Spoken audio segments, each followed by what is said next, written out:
Bienvenue au Festival de Marrakech avec un génie un peu fou, c'est Terry Gilliam qui est avec moi, évidemment les Monty Python, et puis Brasil, et puis l'Armée des 12 singes, et puis voici le Théorème Zéro avec Christophe Roth et Mélanie Thierry, présenté ici votre nouveau film.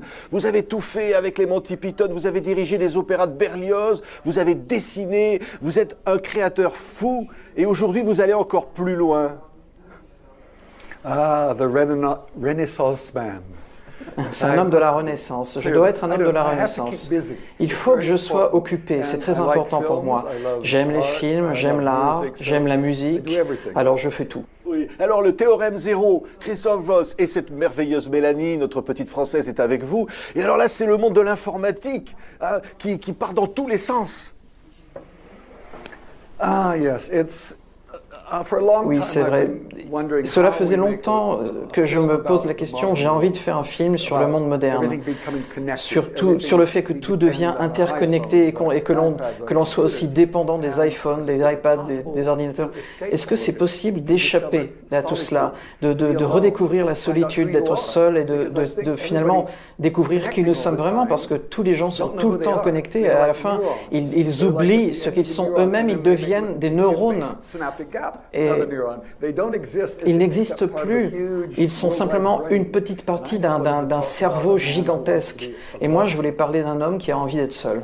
Et cet homme-là, donc, ce génie fou, il va à travers l'informatique, il va découvrir presque le sens de la vie. Ça rappelle un autre film d'ailleurs des Monty Python, hein? Well, yes, he's a very disturbed human being. Oui, c'est quelqu'un qui a un problème, clairement, il a des problèmes. Et il croit que s'il attend, le téléphone va sonner et il va avoir un appel qui va lui donner un sens à sa vie. Mais bien sûr, c'est pas de cette manière-là que la vie fonctionne. Vous devez donner un sens à votre vie, vous devez vivre. Dans un sens, je crois que on le retire finalement de son monde égocentrique. Et peut-être qu'il sera remis dans la vraie vie, ça on ne sait pas. Alors ce film, évidemment, c'est important dans votre vie, parce que, je le disais, Brasil, l'Armée des 12 singes, et puis l'Imaginarium du Docteur Parnassium, et vous êtes aujourd'hui ici, donc à Marrakech, pour présenter ce film. Vous êtes un créateur qui a inventé toujours de nouvelles expériences. J'espère. Pour moi, vous savez, faire des films, c'est essayer de donner de nouvelles manières pour voir le monde, de faire les gens réfléchir sur le monde et pas simplement l'accepter exactement tel qu'on nous le donne, tel qu'on nous l'explique, tel que les médias en parlent, ou les journaux en parlent, ou le gouvernement en parle, de simplement commencer à réfléchir par eux-mêmes. C'est ce que j'essaie de faire. Et en même temps, eh bien, de leur donner du divertissement qui les fait réfléchir. Oui, qui fait réfléchir, parce que si vous nous faites rire, vous nous avez toujours fait rire, vous avez une imagination complètement folle, que ce soit avec les Monty Python ou dans vos propres créations, mais finalement le monde que vous décrivez, Terry Gilliam, il est parfois un peu inquiétant quand même. Est-ce que c'est inquiétant, vous trouvez, vraiment? Vraiment? Non, je crois que c'est un monde normal. Le monde doit être comme cela. Vous savez, il y a une chose que j'aime dans le fait d'être à Marrakech, au Maroc, c'est que les gens ont un sens de l'humour vraiment très fort ici. Ils rient, ils trouvent la vie intéressante, passionnante. Et moi, lorsque je viens ici, eh bien, je me rajeunis. J'ai l'impression que, voilà, cela vaut le coup de vivre. Lorsque je retourne à Londres, tout le monde fait la gueule, tout le monde dans tous les sens, et tout le monde est derrière un ordinateur, et personne n'expérimente vraiment le moment, ne vit le moment. Et lorsque les gens vont à un concert, eh bien tout de suite ils écrivent sur Twitter, je suis en train de regarder un concert, et moi j'ai envie de leur dire, mais tais-toi et écoute le concert. Oui, mais alors quand même, Terry Gilliam, vous allez bientôt vous retrouver sur scène avec vos Monty Python. C'est un événement quand même, on vous y attendait plus. Moi-même, je m'y attendais pas, à vrai dire. Personne ne s'y attendait. En fait, ce qui a décidé ça, il y a eu un procès que nous avons perdu et ça nous a coûté beaucoup d'argent. Et on s'est dit, bon, comment on va faire pour trouver l'argent dont on a besoin? Et quelqu'un a dit, dis donc, si on retournait sur scène. Et en fait, on va seulement donner 10 shows. C'est pas comme faire un film, c'est 10 spectacles, une semaine de répétition, 3 semaines et c'est terminé. On va partir chacun de notre côté.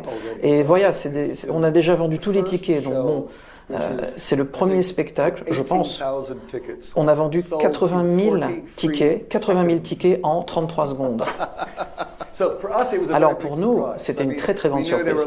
On savait qu'on avait beaucoup de fans, mais enfin là, on s'y attendait vraiment pas. Alors je disais Le sens de la vie de Brian, Monty Python et Sacré Graal. Vos films sont cultissimes et je parle évidemment de Brésil. On vous a parfois dit vous êtes un perdant magnifique parce que parfois vous avez lancé des films qui n'ont jamais abouti, vous avez fait des choses complètement folles.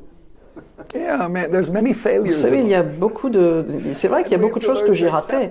Et finalement, eh bien, il faut les accepter, il faut continuer. Moi, pour moi, les échecs, ça vous rend plus fort ou ça vous détruit. Alors bon, j'essaie d'être plus fort. Mais c'est seulement mon personnage public. Hein. En fait, en vrai, je suis dépressif, je suis misérable, je parle à personne. Mais en vrai, vous êtes quand même resté toujours ce type un peu fou qui voulait dessiner.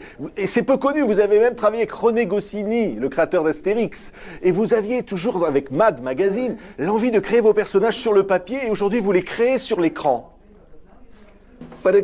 Mais vous savez, ce qui est intéressant pour moi, c'est que la première fois que j'ai travaillé à Pilote avec René Goscinny, j'étais en train de faire de l'autostop en Europe depuis 6 mois. Je suis revenu à Paris, j'avais pas d'argent.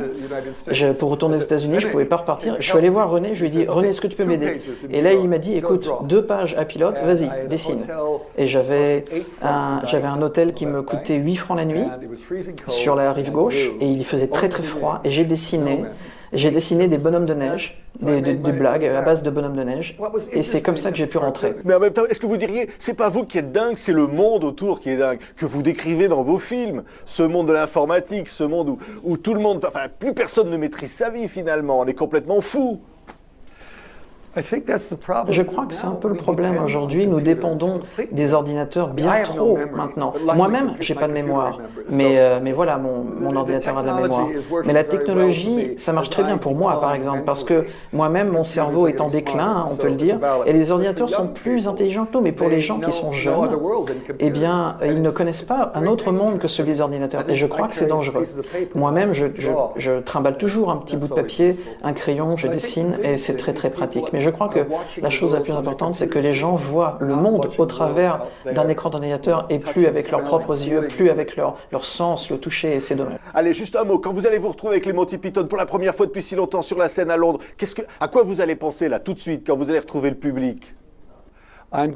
Je vais penser, c'est très gênant, parce que il y a un rôle que je dois jouer, c'est quelqu'un qui est nu, qui joue de l'orgue et qui est nu, je dois être complètement nu, et ça va être très très très embarrassant et très difficile. On est impatient de voir ça. Merci Terry Gilliam. Merci d'avoir été avec nous à Marrakech, TV50 partenaire de ce beau festival. Merci. Thank you.